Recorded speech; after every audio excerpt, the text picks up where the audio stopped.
Willkommen zu dieser Tarotkartenlegung. Ich mache jetzt für euch eine spezielle Legung, beziehungsweise die Frage ist speziell. Und zwar ist dies das Ende eurer Beziehung oder Verbindung, beziehungsweise die alternative Frage könnte auch sein, möchte er weiterhin oder auch wieder mit dir zusammen sein? Ja, es kann hier alles Mögliche erscheinen, Ehe, Beziehung oder Affäre. Das heißt, ich schaue hier auf eine eher nur kleine Gruppe. Es wird hier nicht auf viele zutreffen. Ich hole mir wie immer die wesentlichsten Energien her. Das heißt, das sind dann quasi die Situationen, zu denen auch das Universum etwas zu sagen hat, ja, wo es einfach wichtig ist, einen Impuls zu bekommen oder eine Art Hilfestellung oder Beratung. Ich schaue mit dem Tarot de la Nuit.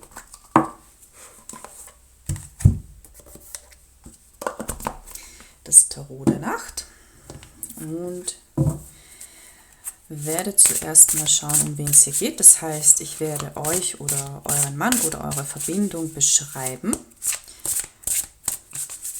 80% Resonanz reichen, ja, dann ist die Legung für euch. Ein bisschen noch mehr mischen.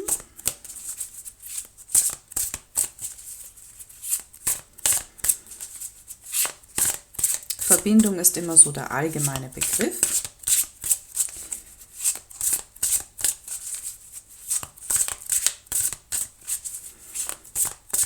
Okay. Um wen geht es? Um welche Verbindung geht es? Wow. Perfekte Karte, die Liebenden. Also hier ist definitiv Liebe im Spiel, Verliebtheit im Spiel. Das ist hier sehr, sehr gesund. Oder es war bisher gesund, ja, die Ehe wurde ganz gut aufgebaut oder sie hat gut funktioniert, selbst wenn es eine Beziehung ist. Ich sage allgemein die Verbindung. Ich spüre hier ehrlich gesagt keine mögliche Affäre. Ja, wenn, dann müsste das eine sehr große Illusion sein seitens der Frau, dass sie das Ganze für eine Beziehung hält oder der Wunsch, dass das eine Beziehung wird, sehr stark ist, ja, wenn es eine Affäre ist. Was denn noch? Die Annäherung des Mannes am Anfang eurer Zeit war sehr zart, war sehr entgegenkommend. Einige von euch haben ihn daher sofort ins Herz geschlossen und sich gedacht, der ist wirklich perfekt für mich. Und hier wurden auch schon sehr früh gemeinsame Pläne gemacht. Ja, bei einigen kann es auch sein, dass das nur im Kopf der Frau so der Fall war. Andere haben gemeinsame Pläne ausgesprochen.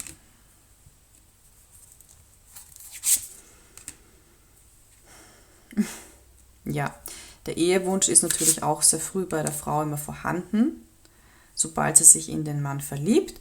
Und ihr hattet hier aber im Gefühl, er ist noch nicht so weit für eine Beziehung oder für eine Ehe. Er hat sich ein bisschen gesträubt, vielleicht sträubt er sich jetzt immer noch, vielleicht ist auch das Problem in eurer aktuellen Beziehung oder beim Zusammenleben, dass ihr sagt, ihr wollt endlich heiraten und er will nicht.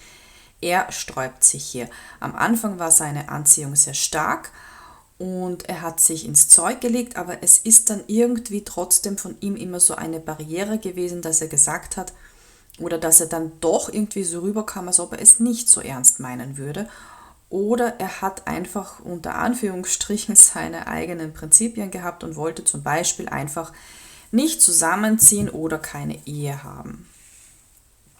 Aber ihr habt ihn hier höchstwahrscheinlich, sonst würdet ihr hier nicht schauen, nicht loslassen wollen. Ich will nicht sagen, nicht loslassen können, aber nicht loslassen wollen. So, und bedenkt auch immer, ein Video gilt dann, wenn ihr es anklickt. Das ist immer eine Momentaufnahme. Ich mache jedes Thema nochmal mit einer ähnlichen Fragestellung. Manchmal sogar mit der gleichen Fragestellung. Einmal eine Dreierreihe Beschreibungskarten ziehe ich noch oder habe ich gerade gezogen. Das schauen wir noch ein bisschen genauer. Ja, ihr wollt ihn nicht gehen lassen. Also ihr schaut auch diese Legung, damit ihr einen Leitfaden bekommt, wie ihr diesen Mann halten könnt.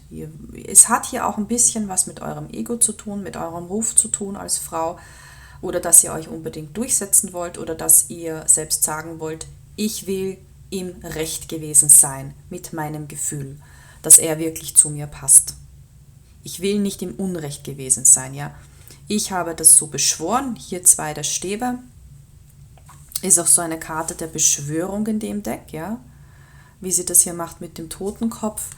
Und ich möchte mich nicht getäuscht haben. Einige haben vielleicht auch den Freundinnen oder der Familie, sprich Herkunftsfamilie, darüber etwas gesagt und wollen nicht im Endeffekt als die Verliererinnen dastehen, als diejenigen dastehen, die im Unrecht waren. Okay, also vom Mann habe ich jetzt noch nicht wirklich viel Energien wahrgenommen. Hier war eher so die Frau im Vordergrund mit der Hoffnung und mit der Art der Verbindung, wie sie die Frau betrachtet, aber auch wie es von oben betrachtet wird. Und jetzt schaue ich noch ein bisschen auf ihn, wie er das Ganze sieht, weil ich habe ihn hier nicht wirklich so wahrgenommen. Außer dass, naja, das kann auch nur eure Wahrnehmung gewesen sein. Ja, ich schaue mal genauer.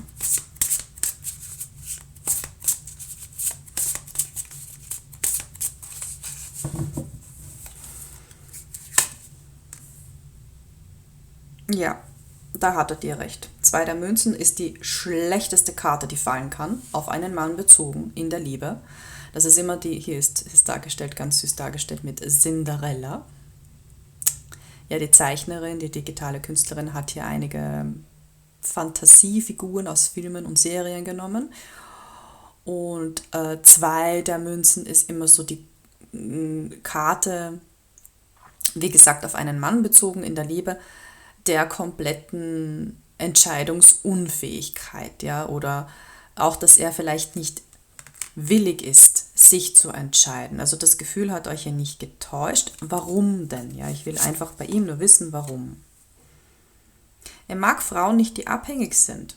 Er mag Frauen nicht, die von ihm emotional abhängig sind. Und das ist ganz normal. Das ist bei jedem relativ psychisch gesunden Mann so. Ja, Männer finden Frauen abstoßend, die von ihnen emotional abhängig sind. Eine Frau muss oder sollte emotional unabhängig sein, ja.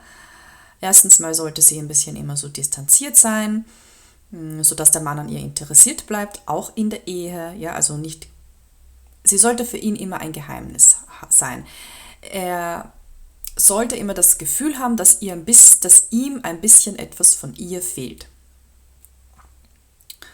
Und ja, egal ob am Anfang die Frau klammert und unbedingt eine Beziehung haben will, unbedingt ihn haben will oder in der Beziehung oder in der Ehe, das finden Männer abstoßend. Ja, das raubt ihnen das schnürt ihnen die Luft zum Atmen zu.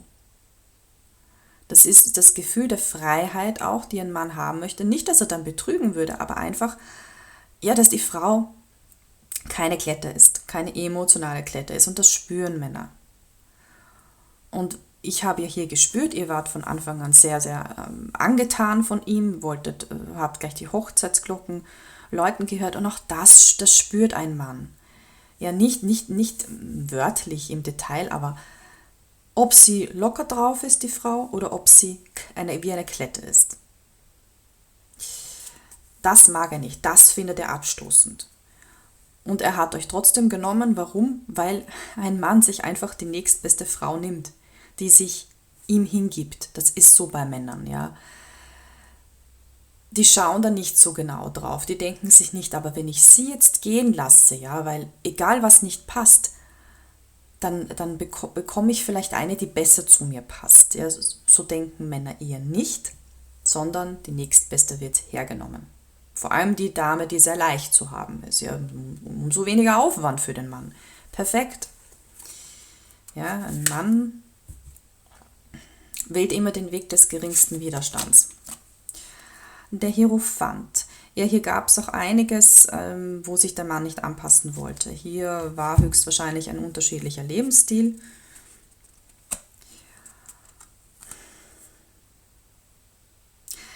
Eine von beiden Personen war ein bisschen freiheitsliebender.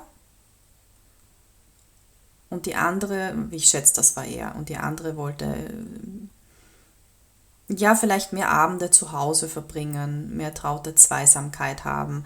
Der anderen Person, ich sage jetzt mal der Frau, ja, damit ich das hier trennen kann. Ihr könnt es euch auch umdrehen, wenn es genau umgekehrt so war. Die Frau wollte eher sich zurückziehen, nicht so viel rausgehen, nicht so auf Feste gehen.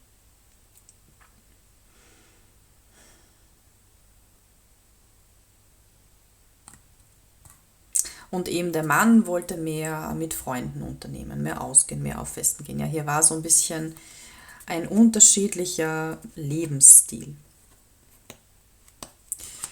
Okay, Karten werden langsam abgenutzt, aber das ist normal. Okay, so viel zu ihm. Das heißt, ich muss sagen, vom aktuellen Lebensstil her, nicht von den Charakteren her, sondern vom aktuellen Lebensstil her, passt ihr nicht zusammen. Es kann sich immer ändern. Es kann auch sein, dass meistens ist es ja so, dass ihr weiter fortgeschritten seid und der Mann möchte noch mehr so sich die Hörner stoßen, muss jetzt nicht unbedingt was mit Fremdgehen zu tun haben, muss auch nichts mit Alter zu tun haben, ja. Ich bleibe mal gleich dabei. Wie passt denn jetzt oder in Zukunft, wie passt ihr zusammen aus der höheren Sicht? Oh. Ich habe hier genau das, was ich gesagt habe. Er, Spaß haben, 3 der Kelche.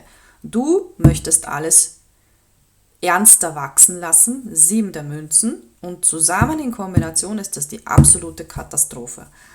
9 der Schwerter.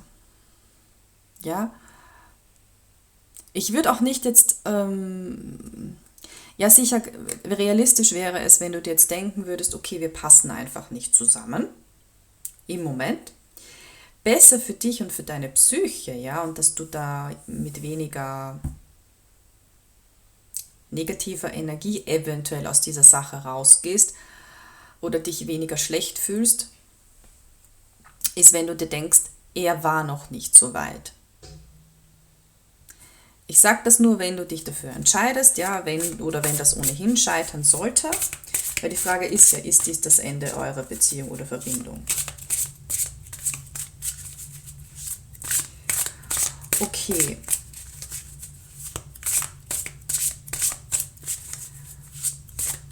Also das ist eigentlich schon die Antwort auf die längere Sicht bezogen gewesen. Ich weiß nicht, ob der Moment jetzt so wichtig ist, aber ich schaue jetzt nochmal auf ihn, weil ja hier auch, ja, ich schaue, dass ich mir immer so 2 alternative Fragen aufschreibe, um so viel als möglich Infos dann auch in einer Legung zu geben.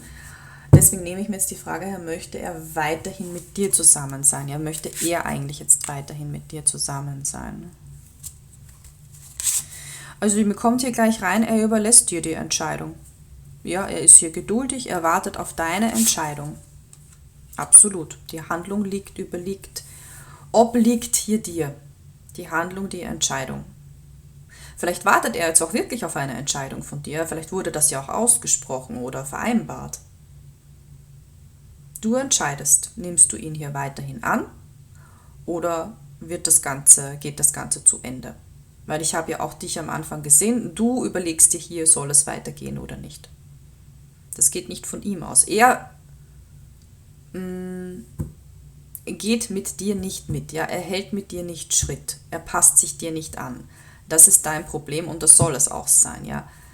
Höchstwahrscheinlich, wenn hier schon eben eine Beziehung oder Ehe ist, was ich annehme, wurde eben hier die Kennenlernphase nicht lang genug gemacht, sodass du den Mann lang genug beobachten hast können, ob ihr wirklich auch von eurem Lebensstil her harmoniert, ja, wie ihr euer Leben verbringt, wie ihr euren Alltag verbringt.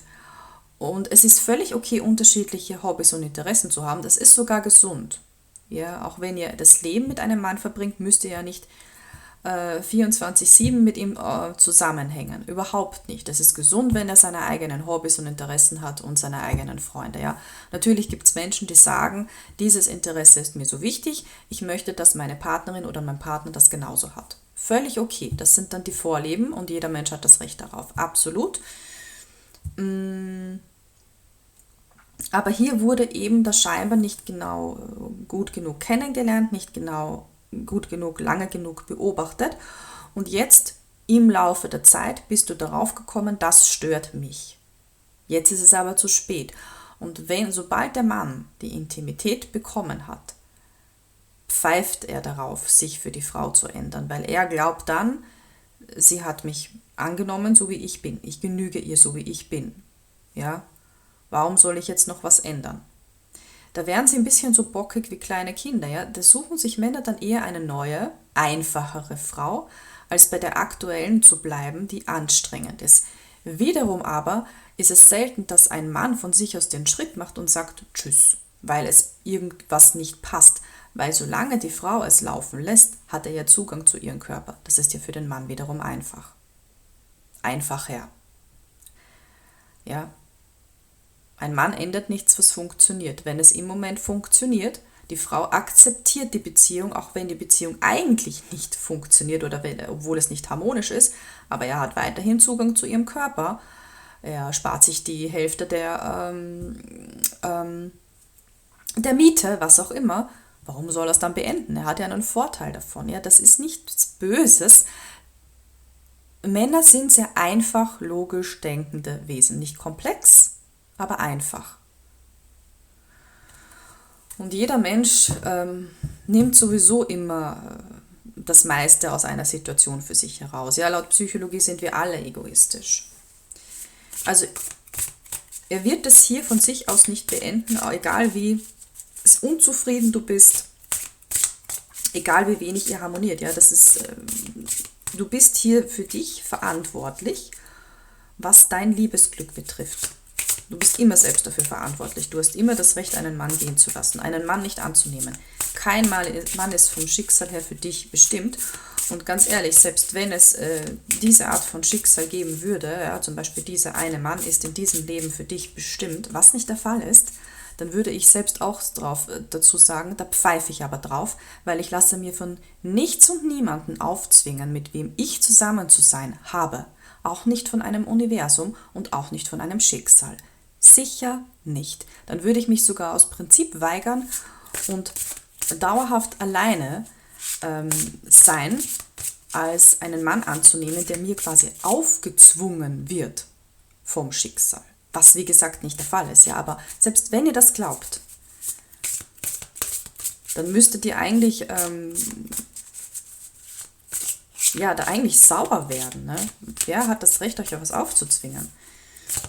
Ja, euer Leben, euer Körper, euer Liebesleben, euer Liebesglück. Okay, ja, aber es ist aber alles Ansichtssache, nur oft etwas zu hören kann auch helfen, die eigene Perspektive zu ändern und dann manches auch ein bisschen leichter zu sehen und sich auch wohler zu fühlen im Endeffekt. Und auch erhabener zu werden, mehr selbstbestimmend zu sein. Okay, was möchte ich denn jetzt noch fragen? Ich mische schon die ganze Zeit die Karten. Gut, also möchte er weiterhin mit dir zusammen sein? Antwort ja. Ist dies das Ende eurer Beziehung oder Verbindung? Im Moment, das entscheidest du dauerhaft, höchstwahrscheinlich. Ich frage hier noch, wie ist denn die Tendenz, dass er in eine ernsthaftere Energie kommt, so wie du es bist, ja, dass ihr da quasi von eurem, ich nenne es einfach Lebensstil her, irgendwann auf einen gemeinsamen Nenner sein würdet.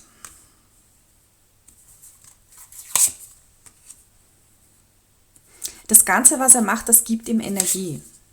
Ja, der will nicht schlafen, der will sich nicht ausruhen, der will Action haben im Leben, der will Energie haben. Er fühlt sich deswegen wohl, das ist für ihn seine Lebensessenz. Wir kommen hier rein 7 Jahre. 7 Jahre wird es bei ihm dauern, bis er eventuell selbst zur Ruhe kommen möchte. Es kann auch oft bei Menschen deswegen sein, weil einfach der Körper dann nicht mehr mitmacht. Gar nicht, weil sie es unbedingt selbst wollen. Ja, manche Menschen, also das ist eigentlich bei wenigen so, die wollen, bis sie 60, 70, 80 sind, fortgehen, ausgehen, Spaß haben, Disco, Feste. Ist voll okay. Es kann ja jeder Mensch machen, was er möchte und leben, wie er möchte. Ja. Aber bei ihm kommen mir hier rein 7 Jahre. Daumen mal Pi, ja. Wenn ich jetzt alle möglichen Energien hernehme von allen Damen, die jetzt zusehen oder in Zukunft zusehen werden, 5 bis 7 Jahre. Immer dann, wenn ihr das Video anklickt. Ja? Gut, am Schluss noch einen Ratschlag für euch. Das ist jetzt kein allgemeiner Ratschlag, wie ich sie sonst mache, sondern wirklich, hier schaue ich wirklich nur für diese Damen, die hier resonieren können, auch was den Ratschlag betrifft. Oh, König der Stäbe.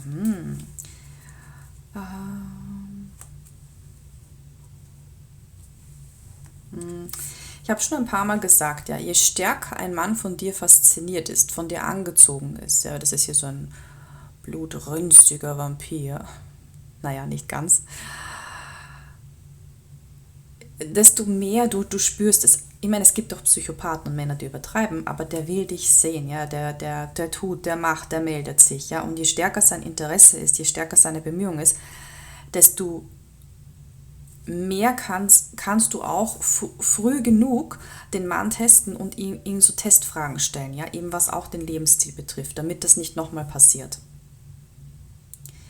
Ja, weil je mehr der Mann fasziniert ist, das ist fast wie die Vernebelung der Frau gleichzustellen, damit gleichzustellen mit dieser vernebelten Verliebtheit, desto mehr kannst du ihn so Testfragen stellen, ohne dass er überhaupt checkt, was los ist. Und so kannst du auch früh genug Männer aussortieren. Ja, mir kommt hier rein, hier schauen einige Frauen zu, denen einige Sachen sehr wichtig sind. Frag die Männer ganz einfach am Anfang. Frag sie doch einfach. Was magst du so in deiner Freizeit? Wie wichtig ist dir, Freunde zu treffen, Party zu machen? Ja? Wie verbringst du dein Leben? Wie verbringst du deinen Alltag? Ja? Welche Hobbys hast du? Welche Interessen hast du? Wie wichtig ist dir die Natur? Wie wichtig ist dir Sport? Sowohl zu sehen als auch zu machen. Einfach im Smalltalk Fragen stellen. Ja? Nicht immer nur über andere Menschen reden und vielleicht sogar lästern, geschweige denn über Exen sprechen, Ex-Freundinnen, Ex-Freunde oder was auf der Welt los ist oder über das Wetter, sondern wirklich kennenlernen, sich kennenlernen und von Anfang an den Mann prüfen. Ja? Natürlich dann im Moment auch aufs Bauchgefühl hören, was sich gut anfühlt, was gerade in dem Moment passt, es zu sagen oder es zu fragen. Die Intuition ist immer deine beste spirituelle Führerin. Ja? Und hier dürfen viele gute Hoffnung sein, ja, der Stern. Also hier sind viele Damen in einer sehr guten Energie, in einer sehr fraulichen Energie, die wirklich wissen, was sie wollen, die auch das Potenzial haben, viele Männer anzuziehen. Dafür müsst ihr natürlich rausgehen und euch präsentieren, damit Männer euch überhaupt ansprechen können, ja. Bitte nicht von daheim, bitte nicht von ihm über das Internet, das kann gefährlich sein, es gibt viele Psychopathen. Ich rate immer davon ab, über das Internet Menschen kennenzulernen. Ja. Das war früher ganz gut für die erste Internetgeneration, um da sich Telefonkosten zu sparen mit Freundinnen, aber ansonsten wäre ich da sehr vorsichtig und ihr wisst auch nie bei einem Profil, ist das der echte Name, ist das echte Foto, schaut dieser Mensch so aus oder hat er vor 10 Jahren so ausgeschaut? Ja, weil selbst wenn ihr fragt, bist das du? Und er sagt ja, aber vor 10 Jahren und da hat er vielleicht noch 100 Kilo weniger oder so. Weiß ich ja nicht. Also da wäre ich immer sehr vorsichtig und das ist auch unpersönlich, ja, über das Internet. Ja, ihr könnt schon euch treffen, unbedingt mit Schutz, also mit einer Freundin zusammen oder so, dass ihr niemals alleine mit ihm seid, niemals. Aber das Problem ist, beim Chatten über das Internet geht Körpersprache verloren, geht die Energie verloren, geht die Mimik verloren, geht die Stimme verloren, ja. Ihr könnt euch super unterhalten und dann, wenn ihr ihm nach 2, 3 Malen und auch dann, es geht ja eure Lebenszeit dabei drauf, ja, wenn ihr ihn dann trefft, hat er eine so für euch persönlich hässliche Stimme, dass ihr sagt, das geht gar nicht. Damit komme ich nicht klar. Das ist alles möglich. Ja. Und es ist auch mutiger von einem Mann, wenn er die Frau direkt anspricht oder ansprechen muss. Ja, über das Internet schreiben trauen sich die Leute alles. Vor allem, wenn sie nicht gesehen werden. Ja, schaut euch die YouTube-Kommentare an. Wie beleidigend da einige sind. Also, das ist wirklich schlimm. Ja, hinterm Keyboard, hinter der Tastatur trauen sich Menschen viel, viel mehr. Es heißt auch, Social Media ist absolut antisozial. Das ist jetzt vom Englischen übersetzt, also unsozial, und asozial ist vielleicht übertrieben, unsozial. Soziale Medien sind höchst unsozial, weil da die Menschen nicht persönlich miteinander sprechen und sich oft nicht mal sehen können, und dann traut sich ein Mensch viel, viel, viel mehr. Und das ist oft was Schlechtes. Siehe, ich sag's nochmal, YouTube-Kommentare. Besser rausgehen, und die Chancen sind dann sogar größer, weil im Internet kann es auch sein, dass ein Mann glaubt oder darauf wartet, dass die Frau ihn anschreibt. Vom Instinkt her ist das komplett falsch, und wenn ihr rausgeht und wenn ihr nur spazieren geht, vielleicht auch mal in einer Stadt, auch alleine ins Kaffeehaus geht. Ich bin auch oft angesprochen worden, als ich alleine im Kaffeehaus war. Und das war nicht komisch, ja. Ein Mann spürt ja selbst, ob die Frau gerade, ob sich dabei wohlfühlt oder nicht. Diese Psychopathen nenne ich sie immer, ja. Das ist eher selten.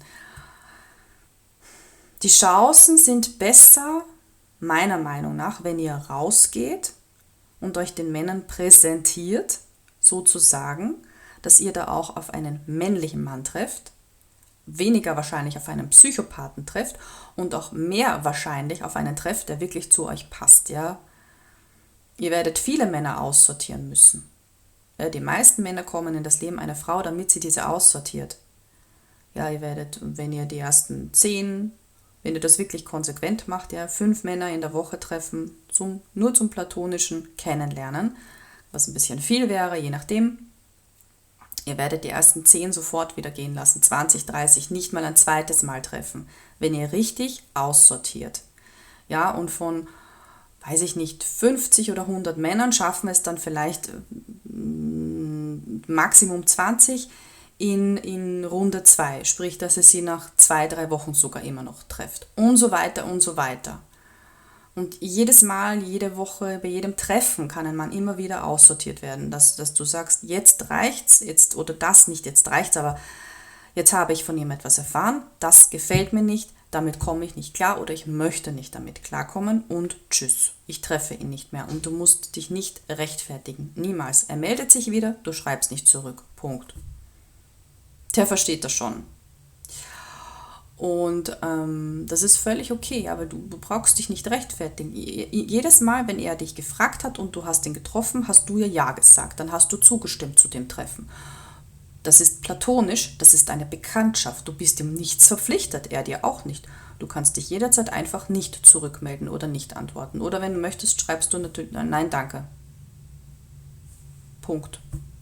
Ja, was soll er denn machen? Soll er dir den Kopf abreißen? Ja, das heißt, grob geschätzt, ich sage mal für Damen, die nicht sonderlich hoch anspruchsvoll ist, wird es vielleicht erst der 200. Mann sein, der wirklich dann optimal für sie passt, für die Ehe. Und das ist verdammt gut. Das wäre verdammt gut. Ansonsten, ich habe mir noch nie eine Zahl überlegt, ja, vielleicht um die 500. Bei manchen vielleicht auch 1000. Ja, das ist nicht viel und das ist immer besser, platonisch jemanden kennenzulernen, wenn auch nur ein einziges Mal. Und die Männer nach und nach auszusortieren und ihr bleibt platonisch, bekanntschaftlich, als dass ihr so, nur weil ihr verliebt seid, ja. Ich habe das ja schon mal gesagt, Verliebtheit ist keine Garantie, dass ihr zusammenpasst. Ganz im Gegenteil, 99% aller Beziehungen, bei denen die Frau von Anfang an verliebt war, scheitern, weil die Frau den Mann nicht klar gesehen hat. Ja. Das ist eigentlich die schlechteste Voraussetzung. Die beste ist immer, den Mann so lala zu finden. Und ja, ihr könnt einfach jederzeit immer sagen, nein, ich möchte nicht mehr. Ihr müsst euch nie rechtfertigen, überhaupt nicht. So, ich wollte jetzt noch irgendwas sagen, aber ich habe jetzt schon so viel erklärt. Ich weiß es jetzt nicht mehr, aber ich wiederhole ja auch meine Infos über die Psychologie, wiederhole ich ja auch immer wieder. Gut, vielleicht fällt es mir in einem nächsten Video ein oder ihr schreibt es mir in die Kommentare, was ich vergessen habe zu vervollständigen. Ich weiß es jetzt gerade nicht mehr. Ja, ist nicht so schlimm. Ich wiederhole das meiste ohnehin immer wieder. Okay, dann wünsche ich euch noch eine gute Zeit. Vergesst nicht den Daumen nach oben als Energieausgleich. Schreibt mir gerne, wie ihr resoniert oder wie ihr nicht resoniert. Und ja, vielleicht auch, ob ihr eine Fortsetzung haben wollt von dieser Legung. Ihr schreibt mir einfach, ich habe ihr resoniert, ich hätte gerne eine Fortsetzung. Und ihr schreibt dann einfach dazu, in welche Richtung es vielleicht gehen sollte. Ja, die Fragestellung zum Beispiel. Ich habe verschiedene Fragestellungen, die ich geplant habe, aber ich kann die auch ein bisschen anpassen oder ändern. Und für all diejenigen, die mir, ich nenne es mal so, richtig danken wollen, ihr könnt mir auch eine Spende zukommen lassen, indem ihr mir eine E-Mail schreibt. Da schicke ich euch dann die Informationen. Und die E-Mail-Adresse findet ihr auf meiner Kanalseite. Alles Gute und bis bald.